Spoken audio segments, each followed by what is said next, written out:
karena Tuhan melihat setiap tetesan keringat dan air matamu.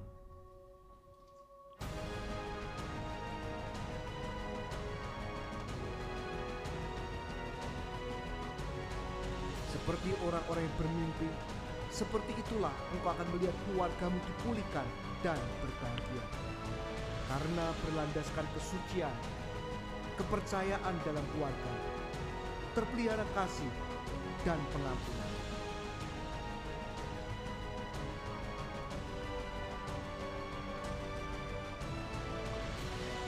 Peliharalah firman, jadikan Kristus yang utama dalam keluargamu, dan bangunlah keluarga bahagia.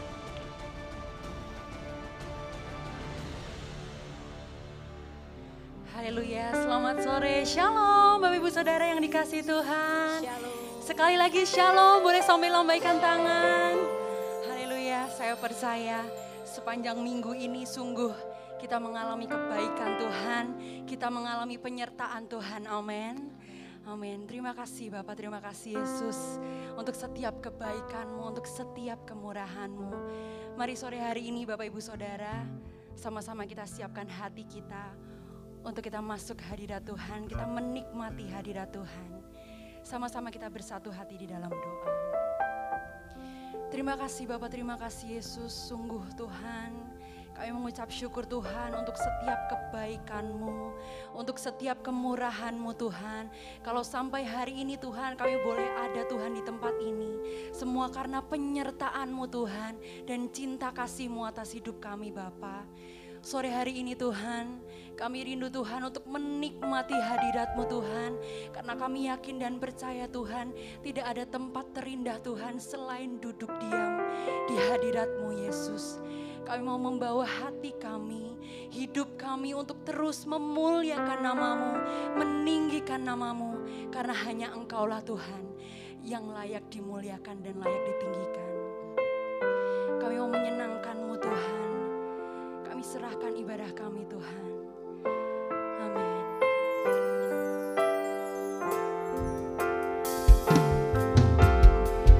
Mari bawa hidupmu untuk terus melekat kepada Allah kita yang selalu beserta dengan kita.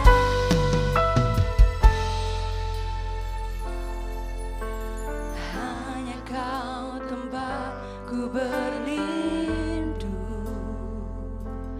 hanya Engkau laguku dan kekuatanku.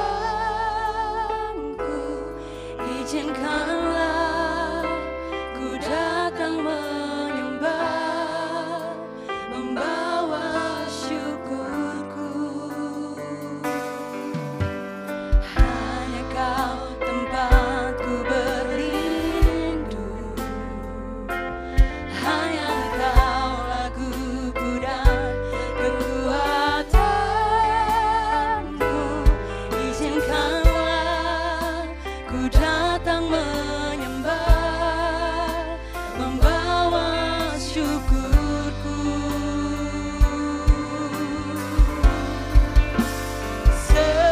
Sedalamnya hatiku Kau pun tahu, dan kasih-Mu tak jauh dalam jiwaku.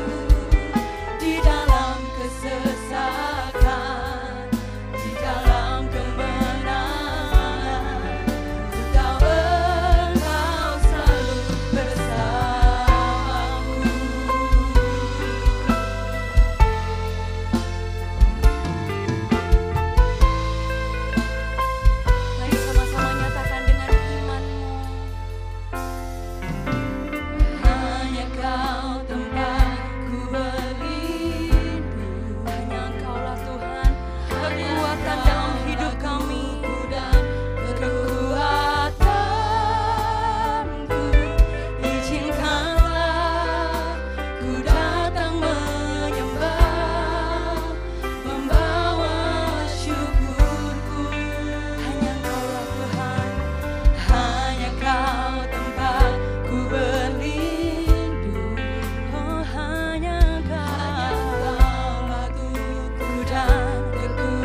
hatiku, sedalamnya hatiku Tuhan, sedalamnya hatiku Kau pun tahu,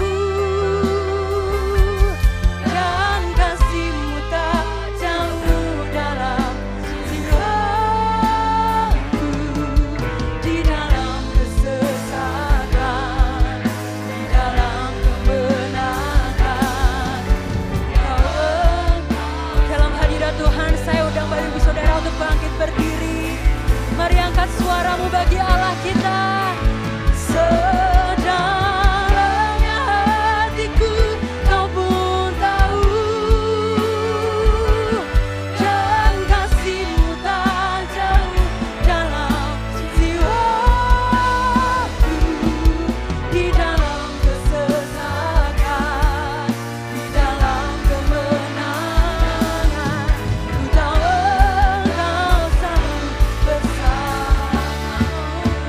Sedalamnya hatiku Kau pun tahu, dan kasih-Mu tak jauh dalam jiwaku, di dalam kesesakan, di dalam kemenangan.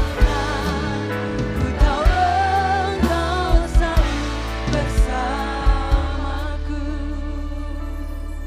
Yakin dan percayalah Bapak Ibu Saudara, apapun musim kehidupan kita sore hari ini, Tuhan Allah kita yang baik selalu beserta dengan kita, amin. Dia tidak pernah meninggalkan kita. Mari letakkan setiap hidupmu di dalam tangan Tuhan, karena Dia Allah yang perkasa, Dia Allah yang besar, sanggup menolong hidup kita, amin. Mari sama-sama angkat tangan kita sebagai penyerahan hidup kita kepada Tuhan. Sama-sama nyatakan, sedalamnya hatiku,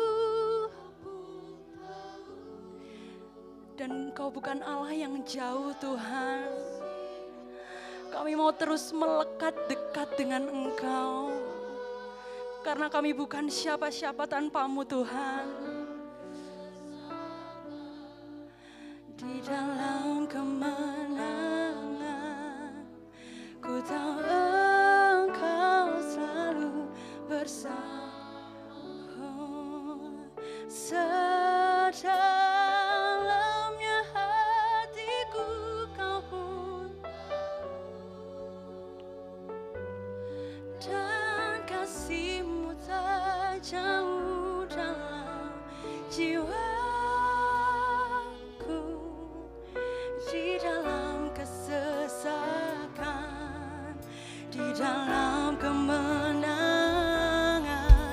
Ku tahu Engkau selalu bersama. Katakan, di dalam kesesakan, di dalam kemenangan, di dalam kesesakan, di dalam kemenangan. Ku tahu Engkau selalu. Sekali lagi dengan imanmu nyatakan, di dalam kesesakan, di dalam kemenangan. Ku tahu Engkau selalu bersamaku. Mari Bapak Ibu Saudara, angkat suaramu bagi Allah kita yang besar. Angkat ucapan syukurmu bagi Allah kita yang tidak pernah meninggalkan hidup kita. Oh Yesus Tuhan, Tuhan dan Rajaku, mau memuliakan-Mu. Yesus Tuhan, ku mau menyenangkan-Mu. Kau ada yang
sukacita sore hari ini Tuhan.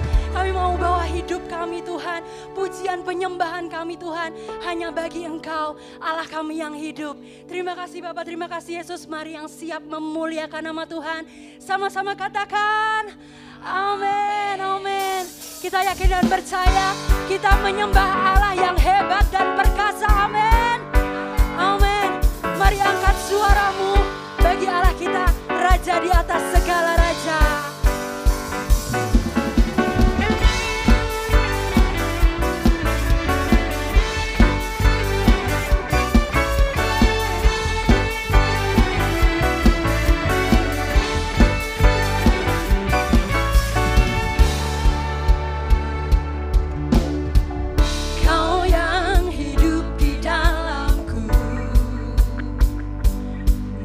Jadikanku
pun juga.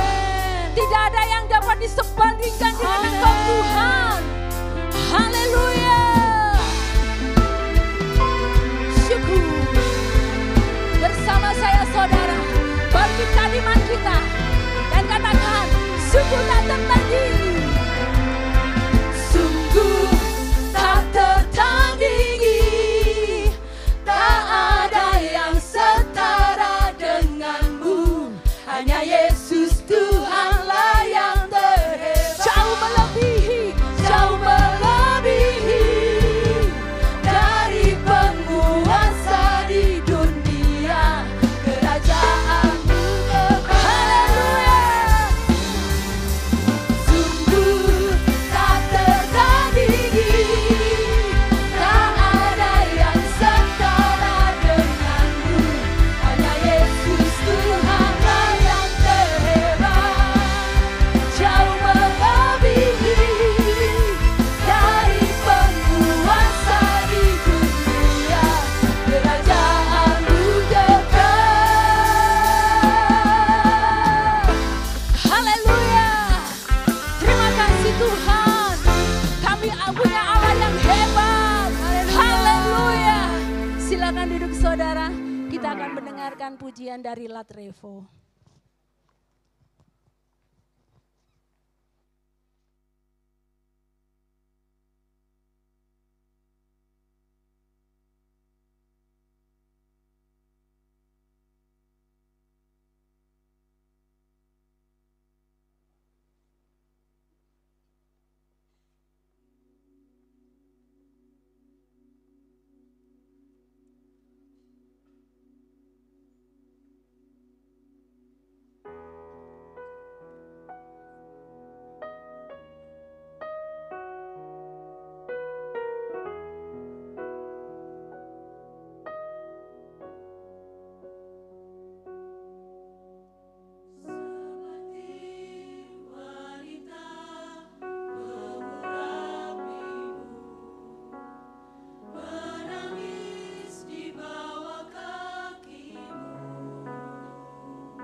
mengingatkan kita untuk kita tetap setia, mengiring Dia sampai Tuhan panggil kita kembali.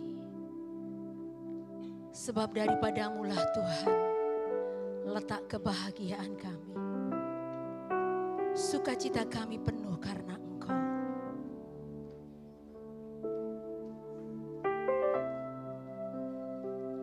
Terus bawa kami masuk dalam hadirat-Mu. Sebab dalam hadirat-Mu ada kekuatan baru. Terima kasih Tuhan. Ku rindu diam di bait-Mu, menikmati anugerah-Mu. Di hadirat-Mu bahagiaku penuh, Yesusku, Kau kerinduanku, menyembah-Mu, Tuhan dan Rajaku, memuji-Mu, Yesus kekasih jiwaku, mengikuti-Mu seumur hidupku. Di hadirat-Mu bahagia kami penuh, bahagiaku penuh.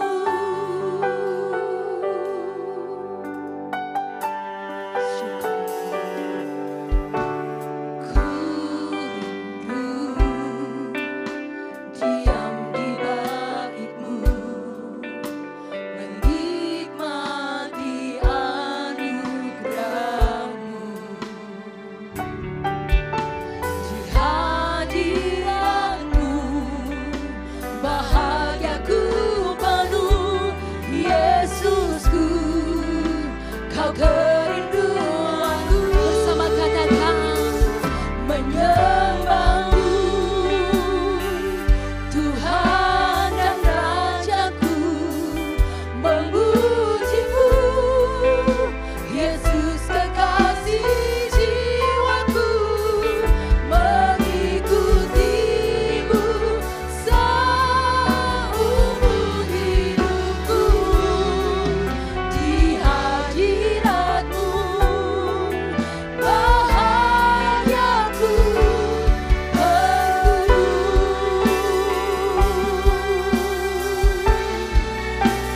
Biarlah kami senantiasa ada dalam hadirat-Mu Tuhan, sebab disitulah kebahagiaan kami, disitulah sukacita kami, disitulah kekuatan kami. Kami bersyukur. Haleluya. Terima kasih. Terima kasih. Tuhan dan Rajaku, memuji-Mu, Yesus kekasih jiwaku, mengikuti-Mu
Lebih lagi saudara katakan di hadapan Tuhan.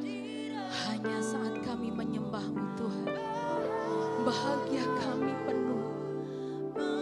Lebih lagi saudara katakan, segenap hatimu.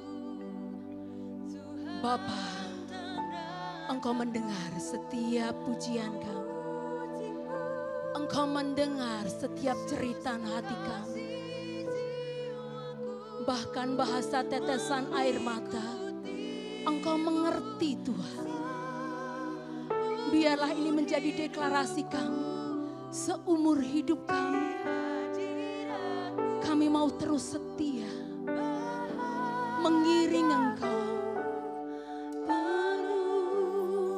Lebih lagi menyembah-Mu Tuhan. Mari Bapa, kuasa-Mu mengalir. Kuasa-Mu mengalir. Amin. Amin.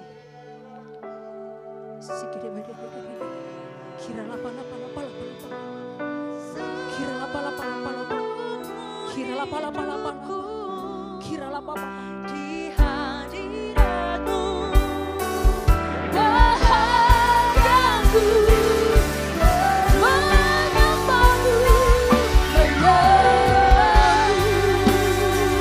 Tuhan dan Rajaku, memuji Yesus kekasih jiwaku, mengikuti-Mu seumur hidupku. Di hadirat-Mu bahagia. Lebih lagi katakan, menyembah-Mu, Tuhan dan Rajaku, memuji-Mu Yesus kekasih jiwaku, mengikuti-Mu seumur hidupku. Di hadirat-Mu bahagiaku penuh. Di hadirat-Mu bahagiaku penuh. Kehendakmu bahagiaku penuh. Amin. Mari kita berikan tepuk tangan bagi Yesus Tuhan kita. Haleluya. Terima kasih Tuhan. Sebab di bawah kolong langit ini tidak ada nama lain yang diberikan kepada manusia yang olehnya dia bisa diselamatkan, kecuali di dalam nama Yesus Kristus Tuhan kami. Engkaulah sumber kebahagiaan kami, Engkaulah sukacita kami Tuhan. Kami mengakui di luar Engkau kami tidak bisa berbuat apa-apa. Bahkan tanpa Tuhan sesungguhnya kami juga bukan siapa-siapa. Engkaulah Yesus yang telah membuat hidup ini jadi berarti. Terima kasih ya Tuhan. Masih ada satu hari kesempatan lagi untuk kami ibadah bersama-sama di tempat ini. Ajar kami untuk menghitung hari-hari kami, menebus hari-hari kami sedemikian sehingga kami beroleh hati yang bijaksana. Terima kasih Tuhan, dan biarlah selama kami hidup, kami tidak menyimpang ke kiri atau ke kanan dari firman-Mu. Kami memegang firman-Mu ya Tuhan. Pimpin kami, sebab firman-Mu adalah pelita bagi kaki kami dan terang bagi jalan hidup kami. Dan firman itu sesungguhnya adalah Engkau sendiri ya Tuhan. Terima kasih banyak Tuhan Yesus. Terima kasih. Biarlah segala pujian, hormat, kemuliaan dan ucapan syukur kami kembalikan buat satu nama yang begitu mengasihi kami. Nama di atas segala nama, yaitu Yesus Kristus Tuhan kami. Dalam nama Tuhan Yesus, semua percaya siap diberkati Tuhan kita lebih lagi sama-sama katakan amin. Mari sebelum duduk tepuk tangan dulu yang kuat buat Yesus Tuhan kita yang baik. Silakan duduk Bapak Ibu Saudara yang dikasihi Tuhan. Puji Tuhan. Shalom Bapak Ibu. Baik, saya mohon ditampilkan gambar presentasi saya. Hari ini kita akan belajar sesuatu Bapak Ibu, yaitu tentang ingatan yang dihapus. atau bahasa aslinya dipunahkan Bapak Ibu. Saya teringat tentang hal-hal yang dipunahkan, mungkin pernah dengar dinosaurus. Dinosaurus itu sudah punah, saudara. Tetapi ada satu suku bangsa, satu suku yang dipunahkan oleh Tuhan. Dan Tuhan bilang ingatan tentang suku itu atau bangsa itu dihapus, saudara. Mari kita perhatikan suku atau bangsa apakah itu yang dihapus oleh Tuhan kita. Mereka adalah orang Amalek, saudara. Kenapa bangsa ini dihapuskan oleh Tuhan? Apakah karena Tuhan punya dendam pribadi kepada mereka? Tidak, saudara. Tetapi karena mereka melakukan kejahatan secara terus-menerus dan mereka tidak takut akan Tuhan. Mari kita lihat tentang Amalek yang dipunahkan oleh Tuhan. Mari bantu saya kita baca sama-sama dengan suara kuat. 1, 2, 3. Bahwa engkau didatangi mereka di jalan dan semua orang lemah pada barisan belakangmu, lebih kuat, dihantam mereka. Sedang engkau lelah dan lesu, lebih kuat, mereka tidak takut akan Allah. Perhatikan saudara, hari ini firman Tuhan bersifat cerita. Saya akan coba mengurutkan step by step, jadi saudara harus fokus dan konsentrasi. Mari yang fokus tolong angkat tangannya tinggi-tinggi saudara. Saya pengen lihat mana yang fokus, mana yang tidur. Ikuti saya, konsentrasi. Zaman dulu saudara kalau orang perang tidak seperti zaman sekarang ini. Zaman dulu tuh perangnya kira-kira dari pagi sampai matahari terbenam. Dan kalau mereka bertempur, maka biasanya orang-orang yang kuat, yang muda-muda itu di barisan depan. Lalu bagian musuh juga di sana mengatur orang-orang muda yang kuat-kuat itu di bagian depan. Bagian tengah ya pasukan penjaga dan yang belakang itu biasanya oma-oma, opa-opa, ibu hamil, anak-anak kecil, orang-orang yang sakit, yang lemah itu ditaruh di bagian belakang. Yang di depan itu yang memang kuat-kuat. Dan cara bertempurnya adalah mereka berhadapan muka dengan muka. Contoh, kisah Daud lawan Goliat itu berhadapan muka dengan muka, saudara. Goliat teriak-teriak dan menghina umat Tuhan. Lalu Daud muncul, setiap orang Kristen rata-rata tahu cerita itu. Tetapi dengarkan gini saudara, Amalek itu dia berbeda. Apa yang Amalek lakukan? Tolong ayatnya ditampilkan saja. Amalek itu mendatangi umat Tuhan, menghadang umat Tuhan dan tidak memperbolehkan umat Tuhan maju. Dan mereka itu menghantam bukan barisan depan. Amalek ini sangat licik dan jahat saudara. Mereka tidak berperang seperti pada umumnya di masa itu. Mereka justru menyerang umat Tuhan yang bagian belakang. Yang lemah, yang tidak berdaya, itu yang dihantam oleh orang-orang Amalek. Dan mereka melakukan perbuatan keji di sana. Dan mereka menunggu saudara. Mereka lihat kalau bangsa ini masih kuat, didiemin saudara. Tapi begitu umat Tuhan ini lelah dan lesu, mereka langsung datang dan mereka menghantam umat Tuhan. Mulai dari area belakang. Sehingga banyak umat Tuhan yang meninggal dunia gara-gara serangan Amalek ini. Dan orang Amalek ini adalah suku atau bangsa yang tidak takut akan Allah. Itulah sebabnya Amalek ini dipunahkan oleh Tuhan. Ingatan tentang Amalek sudah tidak ada lagi, saudara. Jadi mari perhatikan kisah ini baik. Amalek ini merupakan gambaran dari musuh rohani, saudara. Gambaran dari iblis atau roh-roh jahat. Mari yang masih bersama saya matanya lihat ke depan. Iblis itu tidak akan menyerang kita waktu kita lagi posisi sungguh-sungguh sama Tuhan. Kalau bahasa kerennya, waktu kita lagi on fire, nyala-nyala, mengasihi Tuhan sungguh-sungguh. Iblis gak akan nyerang saudara. Dia menunggu saat yang baik. Kapan dia menyerang umat Tuhan yaitu saudara dan saya? Tunggu waktu saudara letih, lesu, waktu saudara sedang lemah. Waktu saudara merasa rasanya, aduh aku gak mau ke gereja nih, aku lagi lemah. Maka roh jahat itu akan menyerang saudara. Dia tidak akan menyerang waktu saudara ku nyanyi haleluya. dia biarin saudara. Tunggu. Begitu saudara mulai lesu, saudara mulai lelah, saudara mulai penat, dan rasa-rasanya kok hidup gini-gini aja ya. Aku udah sungguh-sungguh sama Tuhan kok gini-gini aja ya. Maka dia akan menghantam umat Tuhan. Dan iblis itu tidak takut akan Tuhan saudara. Waktu saya merenung tentang hal ini, Tuhan ajarkan sesuatu. Amalek ini memang sudah punah, tapi spiritnya yaitu roh jahat yang menguasai Amalek pada zaman yang lampau itu masih ada sampai hari ini saudara. Dia menyerang umat Tuhan waktu umat Tuhan lagi lesu, waktu umat Tuhan lagi lelah. Pertanyaan yang berikutnya di hati saya, bagaimana cara kita mengatasi yang jahat ini saudara? Mari kita belajar firman Tuhan.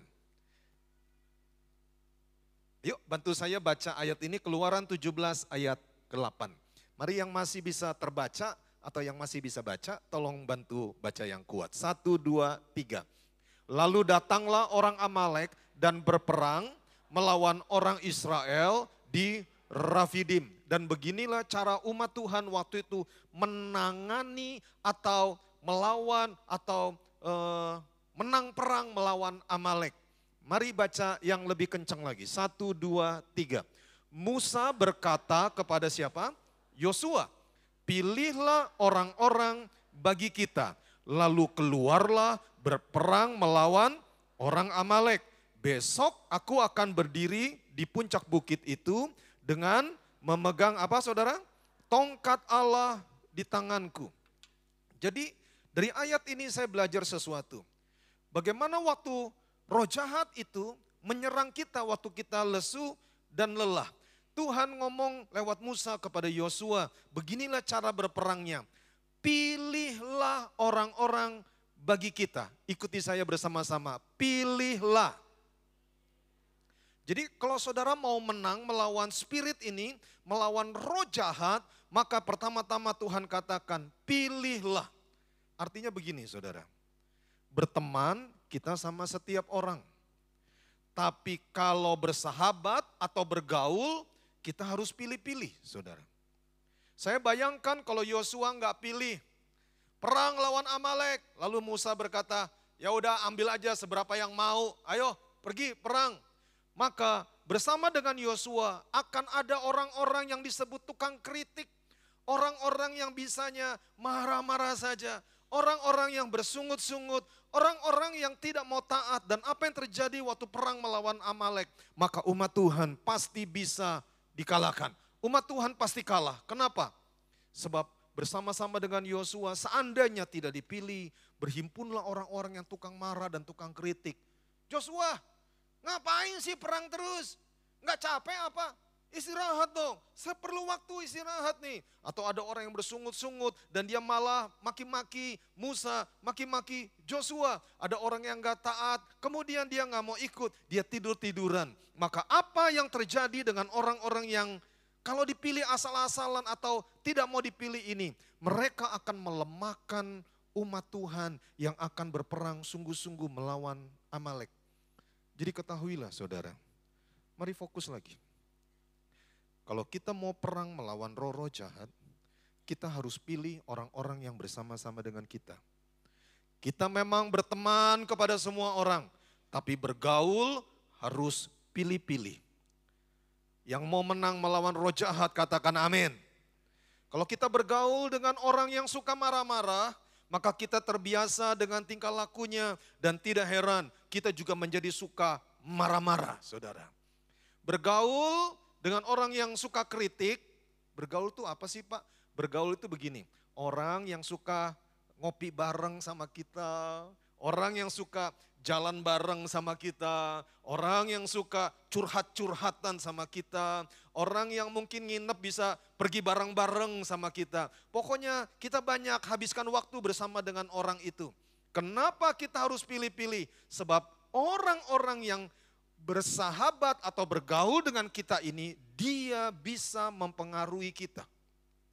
Contoh, orang yang suka nonton film drakor saudara, tidak heran gaya dandanannya sudah kayak aktor atau artis Korea. Percayalah. Orang yang suka main game yang gak benar, pikirannya bisa kacau karena dia dipengaruhi, dia bergaul dengan game itu. Beberapa waktu yang lalu YouTube itu orang bule bilang YouTube, saudara. Itu ada yang heboh di sana, kenapa? Karena ada anak yang masih SD, dia bakar rumah tetangganya, bukan satu hari. Berhari-hari dia bakarin rumah tetangganya sehingga terjadi kebakaran dan terjadi kepanikan dan akhirnya satu kampung itu berjaga-jaga. Ternyata akhirnya berhasil ditangkap dan orang ini ternyata anak masih SD. Waktu ditanya, kenapa kamu bakar rumah tetangga-tetanggamu? Dia main game, saudara. Dan di dalam game itu ada bakar-bakaran. Dan dia bergaul karib dengan game sehingga tidak heran itu mempengaruhi dia. Dan dia tidak merasa salah padahal dia sudah membakar begitu banyak rumah. Kalau kita bergaul dengan orang yang suka bersungut-sungut, maka tidak heran kita pun menjadi orang yang gampang bersungut-sungut. Berhati-hatilah saudara. Saya mau ingatkan sekali lagi pesan Tuhan malam ini. Berteman sama setiap orang, tapi bergaul kita harus pilih-pilih. Yang mau menang katakan amin. Sebelum saya lanjutkan, tolong tanya kiri kanan, berikan senyum yang manis kepada dia, lalu tanya baik-baik, akhir-akhir ini kamu bergaul sama siapa? Ayo, tanya saudara, tanya. Akhir-akhir ini kamu bergaul sama siapa? Kalau kita sembarangan bergaul, orang itu akan memberikan informasi demi informasi saudara. Dan karena kita pikir dia sahabat kita, teman baik kita, maka informasi dari dia seringkali tidak lagi disaring. Kita telan itu mentah-mentah. Dan kalau informasi itu salah, itu berpengaruh buat masa depan kita. Pergaulan yang buruk merusakkan kebiasaan yang baik, kata Tuhan. Itulah sebabnya kita harus sungguh-sungguh berhati-hati di akhir zaman ini dengan siapa kita bergaul. Yang menangkap pesan ini, tepuk tangan dulu yang kencang buat Tuhan kita yang baik. Lalu setelah itu apa yang Musa lakukan? Kita kembali ke ayat ini saudara. Ayo, besok kata Musa, aku akan berdiri di mana saudara? Di puncak bukit itu dengan memegang tongkat Allah di tanganku. Mari perhatikan penjelasan ini, ikuti saya, tongkat Allah. Mungkin kita gambarannya tongkat adalah tongkat. Tapi kalau kita mempelajari Alkitab baik-baik, kita masuk sejarah masa lampau, ini bukan tongkat sembarangan. Ini tongkat Allah. Zaman lampau saudara, belum ada komputer. Zaman lampau belum ada CD, hard disk atau USB. Belum ada saudara. Jadi bagaimana cara orang-orang di zaman lampau itu mencatat peristiwa demi peristiwa. Mereka bisa mencatat di daun yang akhirnya dijadikan kertas yang disebut kertas papirus. Mereka tulis di situ. Atau yang kedua, mereka pahat di batu-batu. Dan demikianlah yang mereka lakukan. Tetapi cara yang ketiga, ada banyak cara, tapi yang ketiga ini biasanya sangat pribadi sekali. Mereka mencatat peristiwa-peristiwa itu di sebuah tongkat. Kalau ini adalah tongkat ayah, maka hal-hal yang bagi sang ayah sangat berpengaruh dalam hidupnya, itu dicatat di situ. Dipahat sedemikian rupa di tongkat itu. Itu tongkat ayah. Dan nanti kalau ayah meninggal dunia, maka sebelum meninggal, tongkat ini akan diwariskan kepada anak sulungnya. Begitu nanti anak sulung punya anak lagi sebelum meninggal, anak sulung wariskan tongkat ini kepada generasi yang berikutnya. Demikianlah tongkat itu diwariskan. Kalau ini disebut tongkat Allah, maka dengarkanlah. Di tongkat ini ditulis janji-janji Tuhan. Perkataan-perkataan Tuhan ditulis di tongkat Allah ini.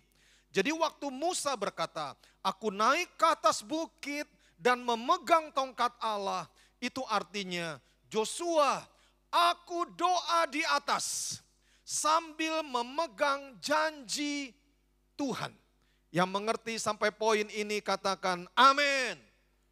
Coba siapa yang sudah ngerti, tolong angkat tangannya tinggi-tinggi dan tolong dilambaikan saudara. Yang sudah ngerti tentang tongkat Allah, tolong angkat tangannya tinggi-tinggi. Tinggi-tinggi saya pengen lihat mana yang ngerti dan mana yang tidak ngerti. Mari konsentrasi. Di tongkat itu ada janji-janji Tuhan. Musa dia naik ke atas bukit. Pertanyaannya saudara sebelum saya lanjutkan. Seandainya saudara ada bersama-sama dengan bangsa Israel masa itu, dan saudara dikasih sebuah pilihan, ikut Yosua, perang di bawah pakai pedang, berhadapan dengan musuh, cering, nyawa taruhannya sebab kita bisa ditusuk oleh pedang. Atau yang kedua, naik ikut Musa di atas bukit, berdoa bersama-sama dengan Musa. Mari saudara tolong jawab dengan jujur, saudara pilih ikut Yosua atau ikut Musa? Perang lawan orang Amalek pakai pedang, atau saudara doa di atas bukit bersama-sama dengan Musa? Setahu saya orang Kristen rata-rata jujur. Biar saudara juga jawab dengan jujur. Ikut perang dengan Yosua, nyawa taruhannya, atau doa di atas bersama-sama dengan Musa? Pilih mana saudara? Hah? Banyak yang mungkin berkata, saya pilih ikut Musa saja Pak. Kenapa? Sebab kalau perang dibawa sama Joshua, saya bisa mati ditusuk oleh orang Amalek. Tapi kalau doa kan gak kelihatan Pak. Ya kalau Tuhan jawab ya puji Tuhan, kalau Tuhan gak jawab ya puji Tuhan lah Pak. Tapi kalau dibawa, nyawa taruhannya. Mari renungkan ini saudara. Saya bayangkan hati Joshua. Waktu Musa berkata, kamu pilih orang, perang lawan orang Amalek. Aku naik di atas bukit, pegang tongkat Allah.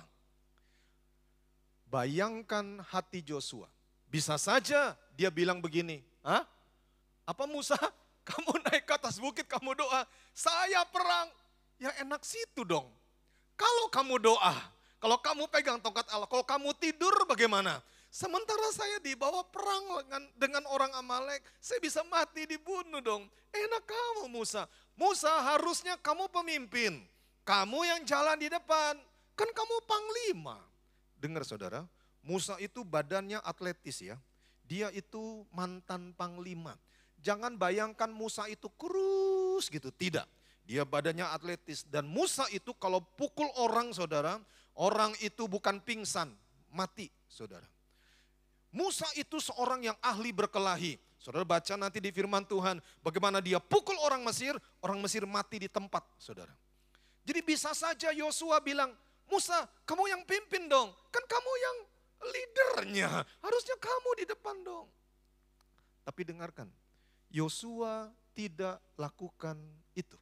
Apa yang Yosua lakukan? Coba saudara perhatikan ayat ini. Waktu Musa dia ngomong sama Joshua, lakukan semacam itu, maka apa yang Yosua lakukan? Mari kita baca sama-sama dengan suara kuat. 1, 2, 3. Lalu Yosua melakukan seperti yang dikatakan Musa kepadanya dan berperang melawan orang Amalek. Tetapi Musa, Harun dan Hur telah naik ke puncak bukit. Saya merenung tentang Joshua, tentang ketaatannya saudara. Tentang kasihnya kepada Musa. Banyak orang menyebut dirinya baik hati, tetapi orang yang setia, siapa yang menemukannya saudara? Joshua itu dia setia.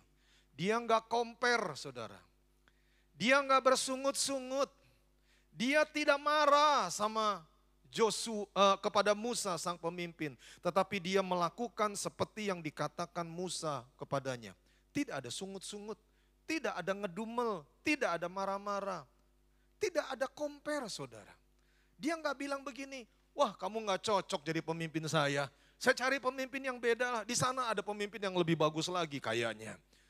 Joshua itu tidak compare saudara. Dia tidak kecewa dengan Musa yang naik ke atas bukit. Hari ini juga pesan Tuhan, jangan compare saudara. Bahasa Jermannya ojo dibandingke. Ikuti saya, ojo dibandingke. Jangan bandingkan pemimpin saudara dengan pemimpin yang lain. Saya belajar satu perkara begini. Comparison is the thief of joy. Membanding-bandingkan diri kita dengan orang lain, maka sukacita kita akan dirampas. Mengetahui gaji orang, membuat sukacita kita dalam bekerja bisa dirampas saudara. Kalau kita buka LinkedIn dan kita lihat teman-teman sekolah sudah ada yang sukses berhasil. Waktu kita compare, kita membandingkan diri kita dengan orang tersebut, kawan SD kita yang sudah sukses. Maka tiba-tiba sukacita kita bisa dirampas.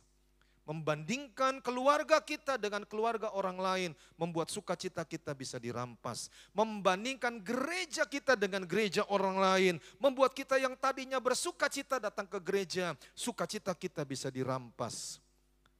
Ikuti saya, ojo dibandingke.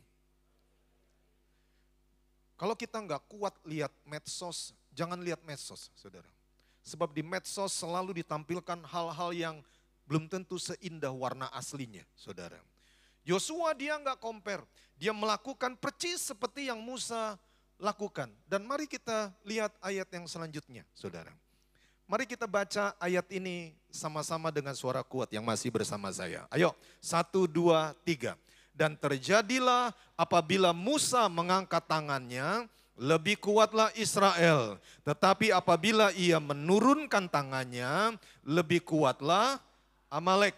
Berdasarkan ayat ini, mari tolong jawab pertanyaan saya, saudara.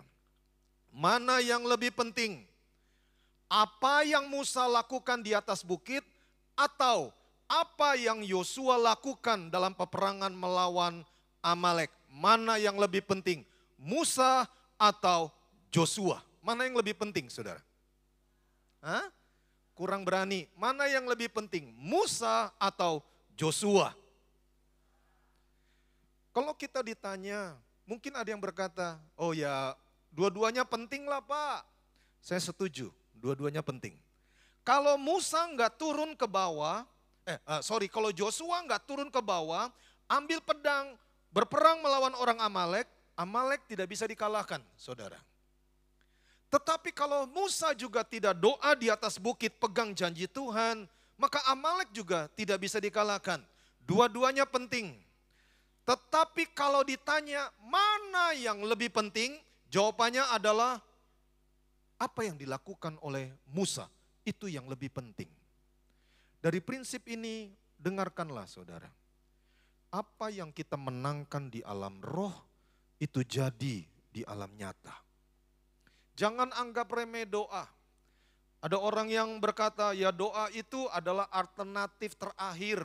Kalau saudara ke rumah sakit, lalu kemudian besuk saudara atau teman atau keluarga yang sedang sakit payah dan napasnya tinggal 1, 2 dan kita berpikir orang ini sedang memasuki masa-masa dia berakhir di muka bumi ini. Lalu dokter buru-buru datang, keluarga jadi mulai putus asa. Lalu dokter mencoba menghibur dengan kata-kata semacam ini. Waktu kita tanya, dok gimana dok? Kemungkinan untuk saudara kami ini untuk hidup. Maka dokter bisa bilang begini saudara, ya ibu, bapak banyak berdoalah. Ya banyak doa, doakan saja. Seakan-akan doa itu jadi alternatif terakhir. Dokter sudah angkat tangan, gak bisa tolong lagi. Ya sudah doa. Mari saya kasih tahu Bapak Ibu yang dikasihi Tuhan. Doa bukan alternatif terakhir. Doa adalah prioritas utama. Apa yang kita menangkan di alam roh, jadi di alam nyata. Buktinya waktu Musa dia ada di atas bukit, memegang janji Tuhan, dia pasti berdoa. Waktu Musa angkat tangan, umat Tuhan menang. Waktu Musa dia turun tangannya, maka musuhnya yang menang. Saya berdoa dalam nama Tuhan Yesus, kita mengerti prinsip ini. Yang sudah ngerti berikan tepuk tangan dulu yang kencang buat Tuhan kita yang baik. Kurang kuat, ayo lebih meriah lagi tepuk tangannya. Ada pengusaha yang sukses, dia selalu berhasil dalam bisnisnya. Bukan karena dia terampil, tetapi karena istrinya berdoa di rumah sungguh-sungguh buat suami yang terkasih. Ada suami yang berdoa buat bisnis istrinya. Dan istrinya mengakui kalau sekarang perusahaannya meluas kemana-mana diberkati secara ajaib. Karena ada suaminya yang berdoa sungguh-sungguh. Jangan anggap remeh doa, saudara. Doa orang benar bila dengan yakin didoakan sangat besar kuasanya. Yang setuju berkata amin. Mari kita perhatikan ayat selanjutnya. Tetap fokus saudara. Hari ini firman Tuhannya agak berbeda ya dengan yang pagi. Firman Tuhan hari ini bersifat cerita saudara. Saya akan coba kupas ayat demi ayat supaya saudara ngerti bagaimana caranya kita memenangkan peperangan melawan musuh-musuh kita yaitu roh-roh jahat itu. Keluaran 17 ayat 12. Mari yang bersama saya. 1, 2, 3. Maka penatlah tangan Musa Sebab itu mereka mengambil sebuah batu, diletakkanlah di bawahnya supaya ia duduk di atasnya. Lebih kencang, Harun dan Hur menopang kedua belah tangannya, seorang di sisi yang satu, seorang di sisi yang lain, sehingga tangannya tidak bergerak sampai matahari terbenam. Gini saudara, Musa itu sekali lagi mengingatkan, dia itu orang yang kuat saudara. Sekalipun usianya lanjut, dia masih kuat. Dan Musa itu dari pagi dia angkat tongkat. Dan dia tahu kalau dia angkat tongkat, Israel menang. Kalau dia turun tangannya, maka Amalek yang menang. Jadi Musa bertahan mati-matian, dia angkat tongkat ini saudara. Karena peperangan berjam-jam, dari pagi sampai petang hari, maka Alkitab mencatat, penatlah tangan Musa. Dan itu normal saudara. Mungkin ada yang berkata, ya tongkat aja. Tongkat itu diangkat berjam-jam saudara. Coba lihat ini. Saya punya tisu saudara, saya ambil tadi dari meja ini. Siapa yang tidak tahu tisu ini enteng sekali saudara. Mungkin ada yang berkata, saya kuat Pak angkat tisu ini. Ya saya juga kuat saudara. Kalau angkat tisu ini 5 menit ya kita kuat lah. Tapi kalau dari pagi saudara angkat tisu ini, sampai matahari terbenam, maka bisa jadi tangan kita akan kaku saudara. Dan kita mungkin akan mulai gemeteran-gemeteran, keringat mengalir di mana-mana. Hanya sehelai tisu saja. Saya lihat dan saya perhatikan Harun dan Hur. Ternyata waktu Musa naik ke atas bukit saudara, dia juga memilih orang-orang yang bersama dengan dia. Siapa yang tidak kenal Harun? Harun itu sangat terkenal sekali, dia top saudara. Dia imam besar pada masa itu. Tetapi siapa Hur? Saya sudah selidiki di Alkitab, siapa Hur ya? Saya coba cari silsilahnya ke latar belakangnya. Nyaris tidak ada cerita tentang Hur. Ada orang yang mencoba mempromosikan nama Hur dan dia bikin film Ben Hur. Tetapi itu bukan Hur ini saudara. Hur ini ternyata bukan orang top.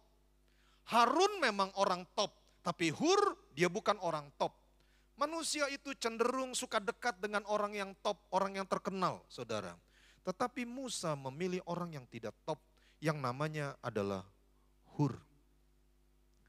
Saya pada akhirnya menyadari saudara. Musa dia tahu dia nggak bisa sendiri. Dia pilih juga orang-orang yang bersama dengan dia. Orang-orang yang disebut sahabatnya Musa.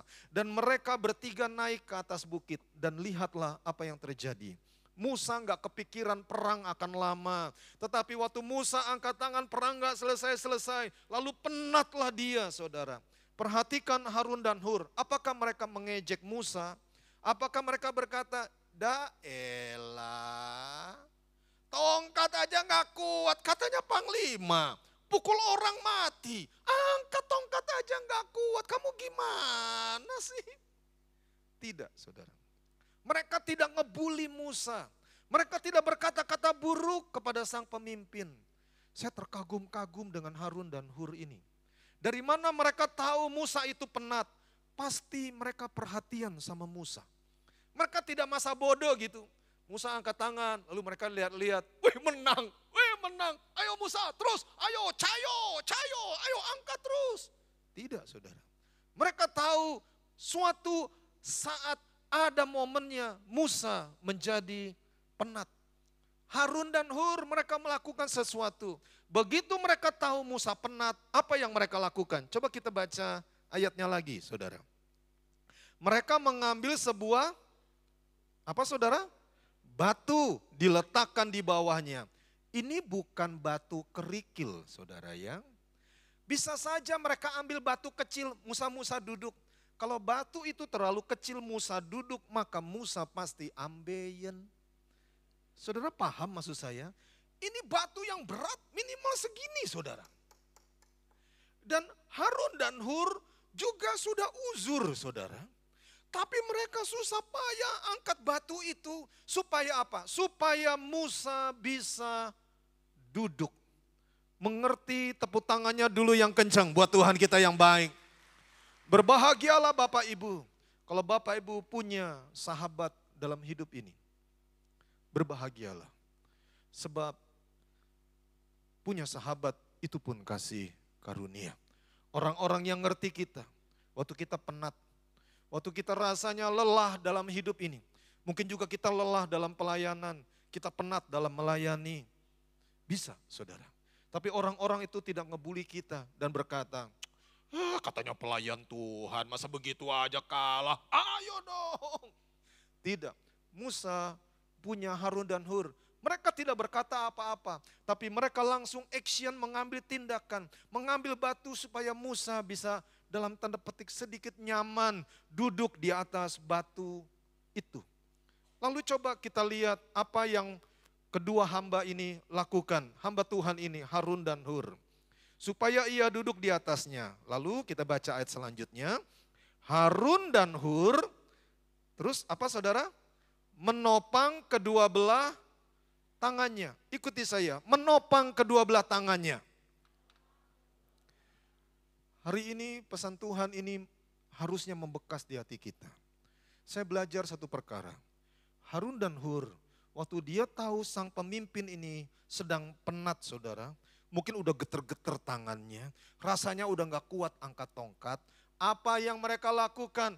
Mereka menopang tangan Musa.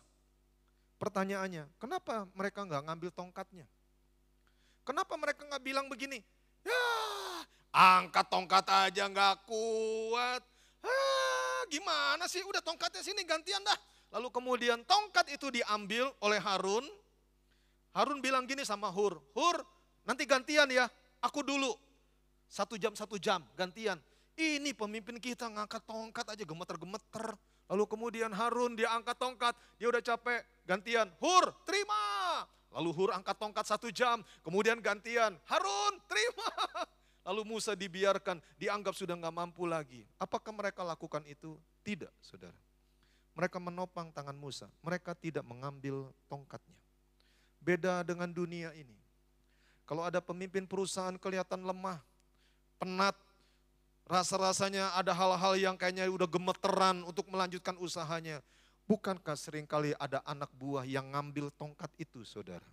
Dan dia injek kepala bosnya dan dia lanjutkan bisnis. Bukan atas nama bosnya tapi atas nama dia. Entah berapa banyak yang perusahaannya telah direbut oleh anak buahnya sendiri saudara. Itu bukan cuma dari segi usaha, tapi dari segi karir. Begitu dia lihat manajer ini sedang penat, rasanya udah gemeter-gemeter. Kemudian dia mempertontonkan dirinya, mempromosikan diri dia bahwa dia lebih baik daripada manajer itu. Lalu tongkat itu diambil, lalu dengan angkuhnya dia duduk di kursi manajerial. Dan itu bukan cuma secara dunia, tapi juga di dalam gereja, saudara. Begitu terlihat pemimpin lemah, maka mereka mengambil tongkat itu. Kenapa Harun dan Hur tidak lakukan? Mari fokus saudara. Sebab mereka tahu tongkat itu bicara tentang otoritas. Yang Tuhan pilih adalah Musa untuk mengangkat tongkat itu. Dan mereka sadar bukan mereka yang angkat tongkat itu, tapi Musa. Yang masih bersama saya, yang sudah ngerti, sekarang tepuk tangan sekuat-kuatnya buat Tuhan kita yang baik. Tidak heran, nama kedua orang ini Harun dan Hur dicatat di Alkitab. Karena mereka melakukan hal-hal yang luar biasa di hadapan Tuhan. Saya mau infokan sedikit tentang menopang tangannya saudara. Bisa minta tolong ada kursi yang dibawa ke depan dan 2 orang bisa bantu saya saudara. Saudara kita lihat sedikit bagaimana kira-kira cara menopangnya ya saudara. Sebab kalau baca firman Tuhan memang kita juga harus kurang lebih kita membayangkan bagaimana peristiwa itu terjadi. Pak, tolong bantu saya ya. Bapak Ibu saya perkenalkan ini Musa kita. Musa duduk sini Musa. Ya, Musa sudah lelah nih. Lalu kemudian Harun di situ Harun. Ya oke. Ceritanya saya jadi Hurnya saudara ya. Ayo Pak Musa tolong angkat tongkatnya, pegang tongkatnya. Ya gitu ya. Lalu ceritanya Musa udah penat nih, gemeter-gemeter. Ya gitu ya Pak Musa ya. Lalu kemudian dengarkan, kami Harun dan Hur melihat Musa sudah penat. Lalu Alkitab tadi mencatat kami berdua menopang tangannya. Pertanyaan saya, bagaimana cara menopang tangan Musa yang sedang pegang tongkat? Menurut Bapak Ibu gimana caranya? Ada beberapa cara. Gini caranya. Ikutin saya ya Hur ya. Yang pertama adalah kita pegang semacam ini. Ayo ikutin. Atau yang kedua kita pegang semacam ini. Lalu kita fokus ke arah depan. Ada banyak lukisan tentang ini. Atau yang berikutnya adalah kita berdua menaruh tangan Musa di atas bahu kita. Ayo Hur kesini sedikit. Ya begini saudara. Atau cara yang keempat adalah, dengarkan. Tangan Musa tidak ditaruh di atas bahu kami, tetapi kami tidak berdiri. Kalau Bapak Ibu ngerti tentang orang-orang Israel, mereka itu sangat menghormati rabi-rabi mereka. Dan mereka tidak berdiri lebih tinggi daripada rabi. Bagi mereka ini tidak sopan dan ini tidak bagus di mata Tuhan juga di mata mereka. Jadi kemungkinan besar sekali beginilah cara Musa ditopang tangannya oleh Harun dan Hur. Harun ikuti saya ya. Ayo coba kita berlutut saudara. Lalu tangannya kita pegang semacam ini. Pegang tongkatnya. Musa pegang tongkatnya kuat-kuat. Musa mungkin sudah getar-getar saudara. Lalu kemudian kami pegang tangan Musa ini. Ceritanya pegang tongkatnya gini dong Pak. Lalu kita lihat dari atas bukit. Dan kita begini saudara. Kita tahanin tangan Musa ini. Mari perhatikan gini saudara ya. Apa yang terjadi masa itu? Ini adalah peperangan padang gurun saudara. Dan di padang gurun itu orang biasanya memakai baju berlapis-lapis. Kenapa? Sebab kalau siang panas sekali, kalau malam itu dingin sekali. Dan karena di padang gurun itu kesulitan air, maka biasanya orang itu jarang mandi. Setuju katakan amin. Termasuk Musa. Aminnya agak fales nih. Dan apa yang terjadi dengan Harun dan Hur? Waktu kami menopang gini, saudara, maka kami dekat dengan sumber daripada sumber wangi-wangian itu, saudara. Dan kami dekat dengan rumput hitamnya Musa. Dan dari situlah keluar aroma rempah, saudara. Dan ingat ya, ini peperangan yang disebut peperangan padang gurun. Apa yang terjadi dengan Harun dan Hur? Apakah mereka mengejek Musa? Bau nih. Nggak mandi ya? Mereka tidak lakukan itu saudara. Mereka fokus pegang tangan Musa. Mereka tidak fokus kepada rumput hitamnya Musa. Mereka fokus menopang tangan Musa supaya tangan ini tetap terangkat dan peperangan dimenangkan oleh umat Tuhan. Kenapa? Karena mereka fokusnya adalah bagaimana umat Tuhan memenangkan peperangan ini. Dan mereka nggak peduli lupa pakai masker kah, bau ketiak kah, terlalu dekat dengan rumput hitam kah, jorok kah. Mereka nggak peduli saudara. Yang mereka peduli adalah umat Tuhan harus menang. Dan tangan ini terangkat terus sampai kemenangan diraih oleh umat Tuhan. Mari kita berikan sorak-sorak yang kuat buat Tuhan kita yang baik. Terima kasih ya Musa, terima kasih ya Harun, terima kasih. Mengertikah saudara tentang cerita ini? Kalau saudara mengerti maka berbahagialah. Ada tokoh-tokoh yang luar biasa yang tercatat dalam firman Tuhan ini. Bagaimana umat Tuhan itu memenangkan peperangan melawan orang Amalek. Coba perhatikan ayat selanjutnya saudara. Mari baca yang kuat sama-sama. 1, 2, 3. Demikianlah Yosua mengalahkan Amalek dan rakyatnya dengan mata pedang. Kalau kita hanya baca ayat 13 saja, maka kita akan berpikir, wow, hebat ya Yosua. Yosua keren. Tapi kalau kita baca satu pasal, maka kita akan mengerti. Bukan Yosua sendiri yang mengalahkan Amalek. Tapi dia ada bersama dengan Musa, dengan Harun, dengan Hur, orang-orang pilihan yang dipilih oleh Tuhan sendiri. Itulah sebabnya, dengarkan saudara. Waktu kita baca Alkitab, kita nggak boleh baca satu ayat saja main asal comot, saudara. Kita harus baca satu perikop minimal, supaya kita bisa mengerti ayat per ayatnya. Kalau ambil sepotong aja, maka kita akan berkata, Joshua. Padahal di sana ada Musa yang mengangkat tangan. Kalau Musa angkat tangan, Joshua menang. Kalau Musa turun tangan, Joshuanya kalah. Ada Harun dan Hur, waktu Musa sedang penat, mereka menopang tangan Musa, bukan ambil tongkatnya, tapi mereka menopang tangannya Musa tanpa sungut-sungut, tanpa marah-marah. Itulah yang terjadi sesungguhnya, saudara. Mari kita baca satu ayat yang terakhir sebagai ayat penutup. Bagaimana bangsa ini dipunahkan oleh Tuhan. 1, 2, 3. Kemudian berfirmanlah Tuhan kepada Musa, tuliskanlah semuanya ini dalam sebuah kitab sebagai tanda peringatan. Apa maksudnya tanda peringatan? Artinya kisah ini harus diingat-ingat oleh umat Tuhan. Itulah sebabnya hari ini Bapak Ibu.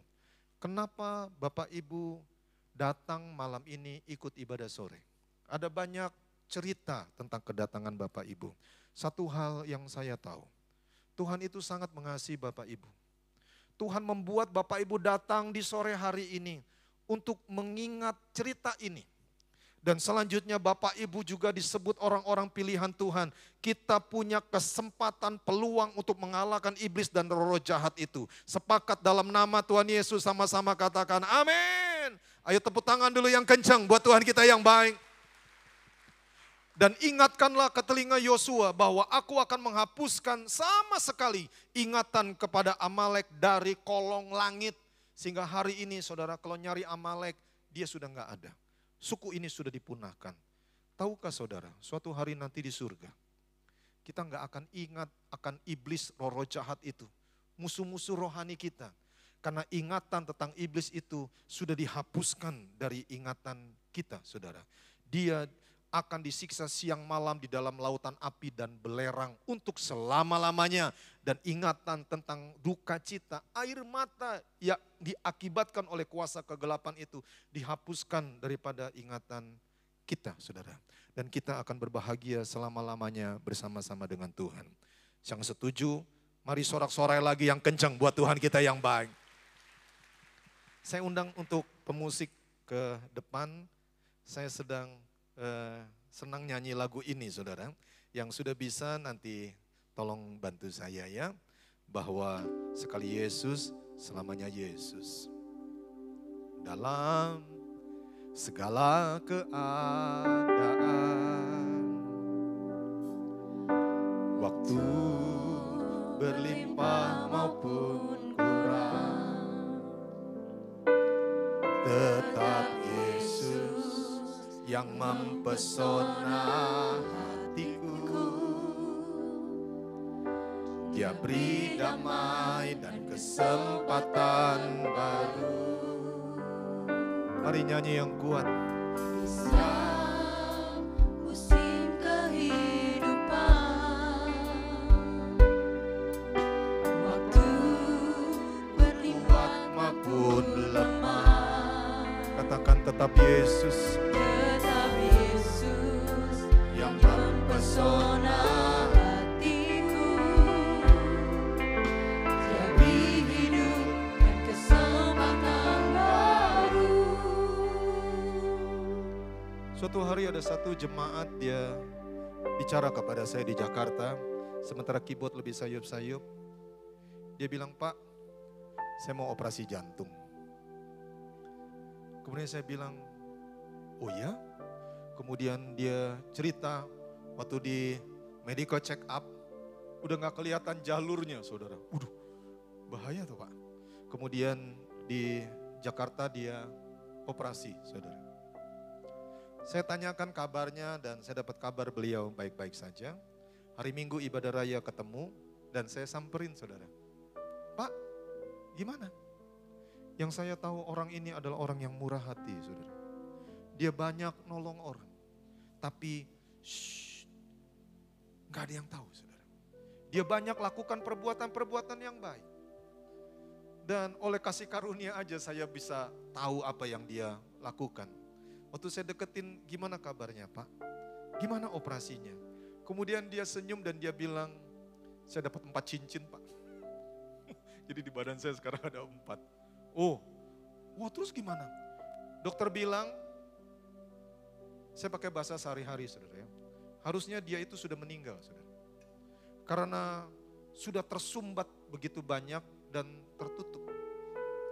Lalu dia bilang, kenapa dokter berkata dia ini, saya pakai bahasa Jakarta saudara, dia ini hoki, dia ini beruntung.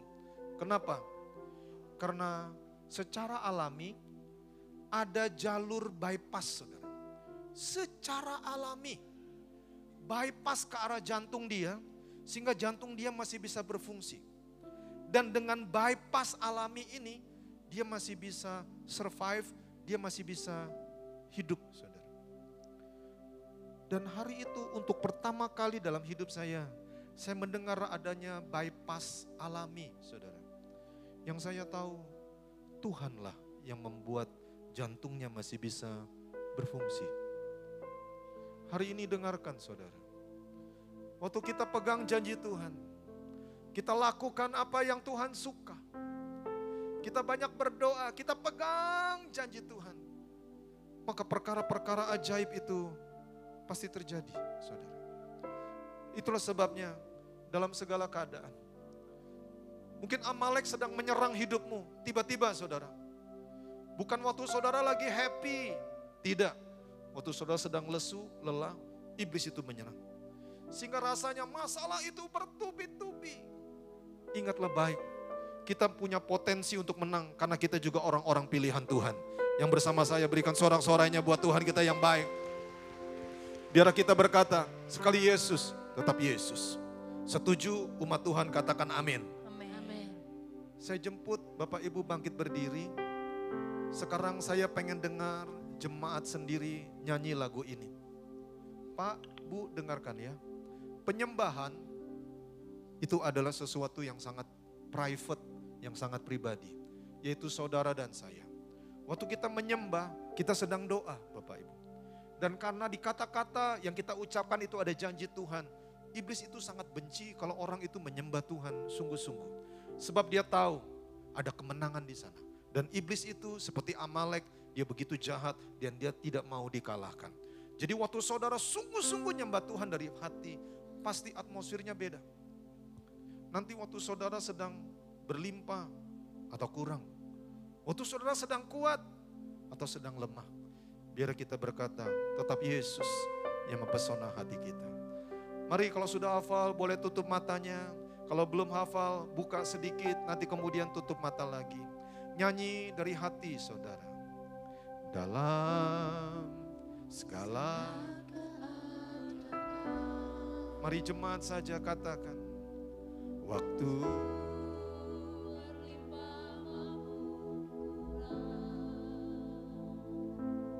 tetap Yesus yang mempesona. Dia beri damai dan keselamatan. Sekarang angkat tangan kanannya tinggi-tinggi, taruh tangan kiri di hati sebagai tanda merendahkan diri. Katakan dari hatimu, Pak. Ayo, Bu.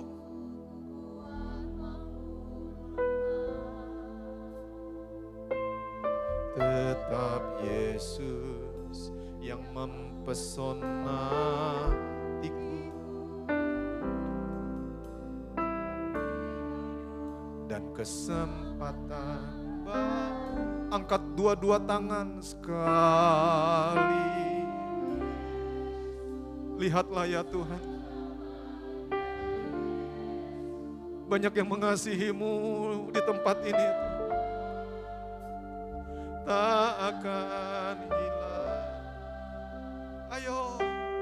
Karena sampai telingamu dengar puji-pujian yang Kau naikkan. Oh Yesusku, ku cinta Kau selamat. Mari tepuk tangan sekuat yang bisa kita beri bagi Yesus.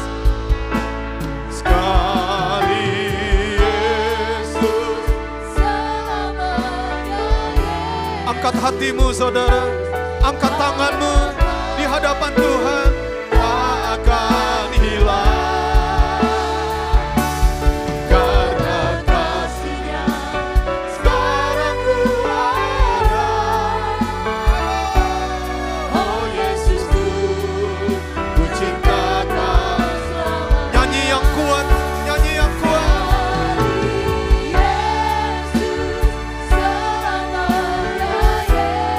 mujizat masih ada, pertolongan masih ada, kasih masih ada.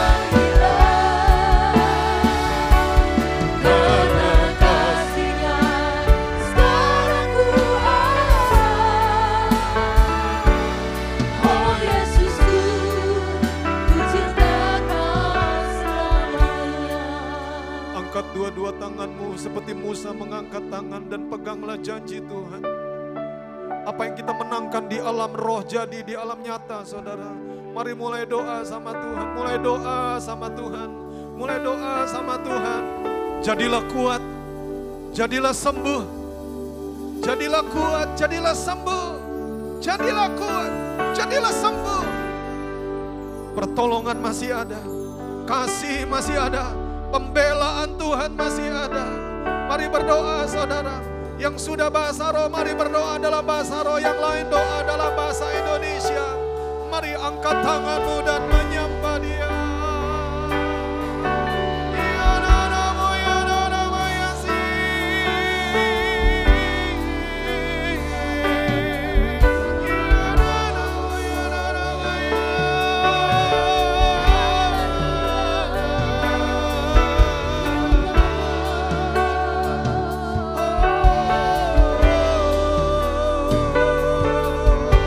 Biarkan air mata kasih itu mengalir, saudara. Serahkan hidup kita kepada Tuhan. Percaya saja, jangan takut Pak. Ayo Bu, jangan takut. Percaya saja, percaya saja.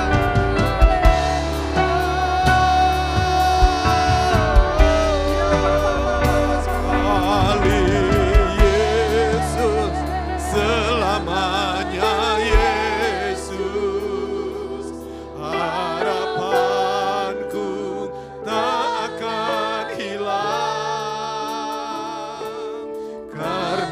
Kasih-Nya sekarang ku ada. Oh Yesusku, ku cinta Kau. Mari tepuk tangan sekuat yang bisa kita beri. Yesus selamanya Yesus. Diberkatilah orang yang mengandalkan Tuhan.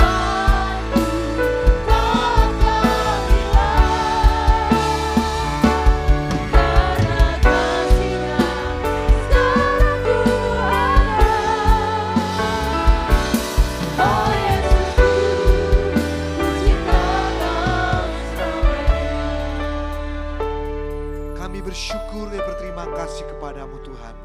Karena kami yakin, kami percaya Tuhan menyertai kehidupan kami. Dan Tuhan memberikan kemenangan kepada kami semua.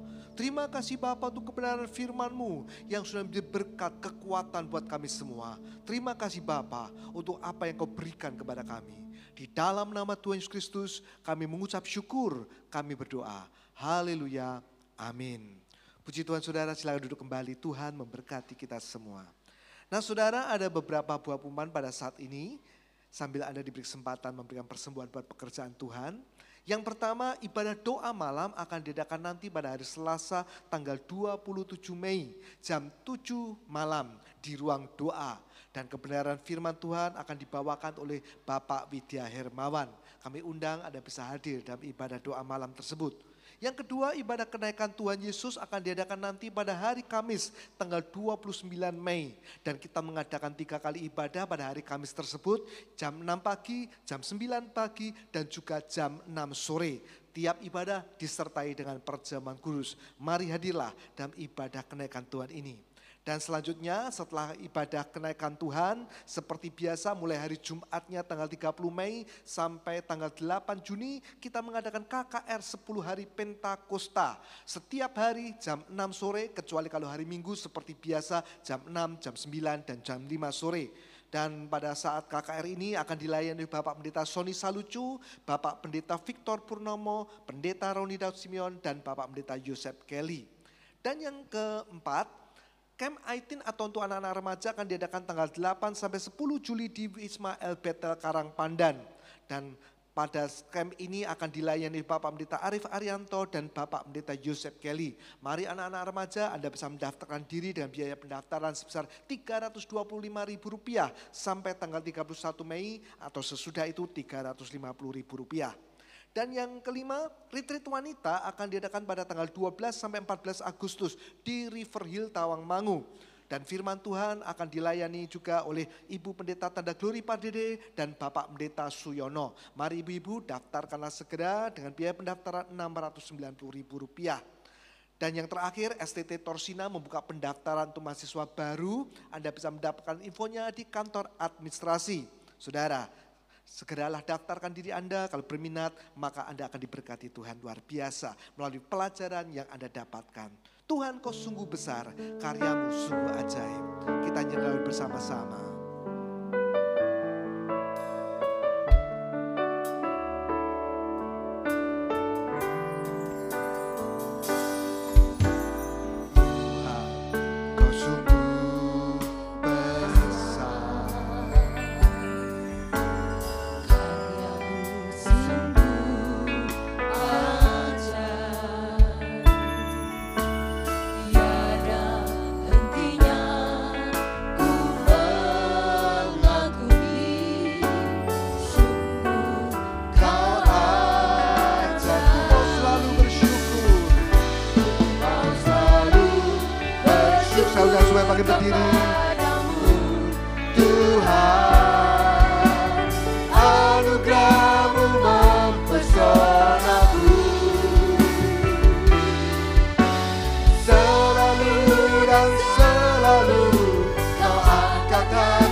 Bapa, kami bersyukur, kami berterima kasih kepadamu untuk kasih setiamu yang melimpahkan kepada kami semua.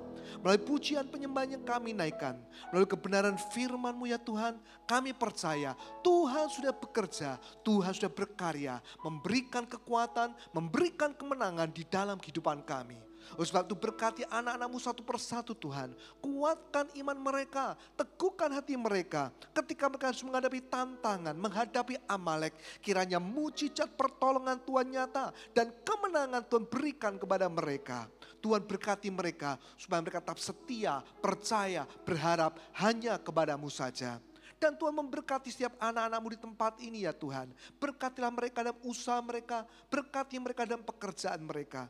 Berkat dalam sekolah dan kuliah mereka. Apapun yang mereka kerjakan, Tuhan yang membuat berhasil. Tuhan yang akan membuat beruntung senantiasa.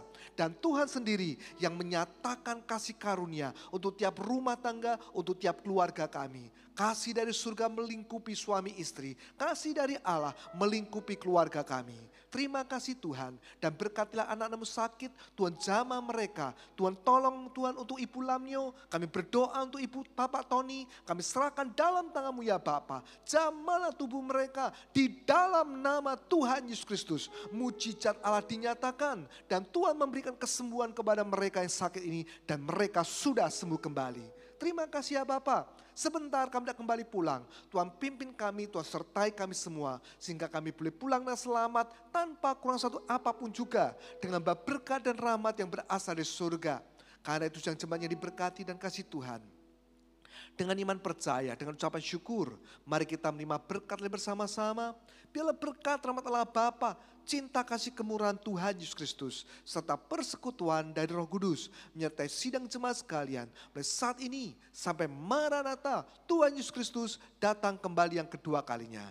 Di dalam nama Tuhan Yesus Kristus kami mengucap syukur, kami berdoa. Haleluya, amin. Selamat pulang, Tuhan Yesus memberkati.